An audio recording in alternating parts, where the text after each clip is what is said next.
Are you coming? Silvi called me, and I turned back to the path and followed her. 3 days since we'd left the horseland, and still no soldiers in sight. Maybe we'd been lucky, and they'd given up. I didn't know why Almerius would let us go, which worried me even more, but there was nothing we could do about it now. I caught up with her. How are you feeling?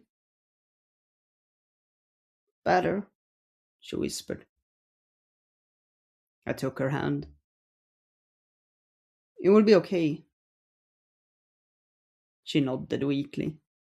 I had tried to understand what had happened, but despite Sara sitting me down to explain, I had a hard time grasping the elves' magic. I knew they were connected to their forest, of course, but what that actually meant was so far from anything I'd ever experienced, I didn't fully understand it. Balancing the harmony of the tribe, taking on everyone's emotions to stabilize them.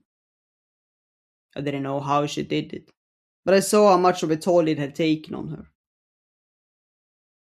Would you like to make camp here? Sara halted and turned to us. I still flinched every time she opened her mouth to speak, but I had stopped staring at her in disbelief after the first day.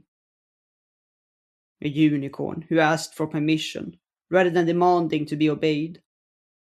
I'd never thought I'd see that in my lifetime, but losing her horseland seems to have taken her harder than I'd thought.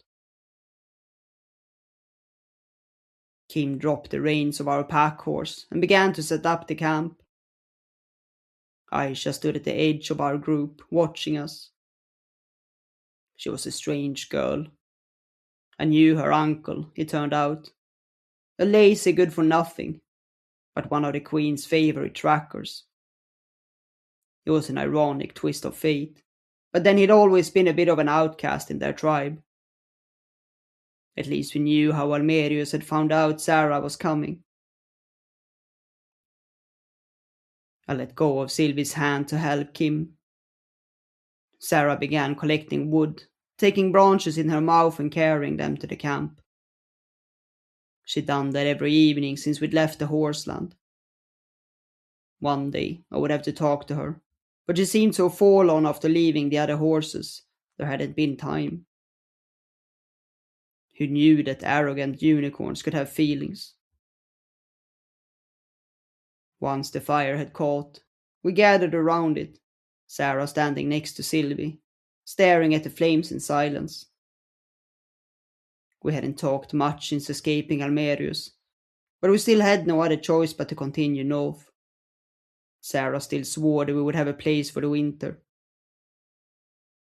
At least it would give us time to regroup and come up with a plan.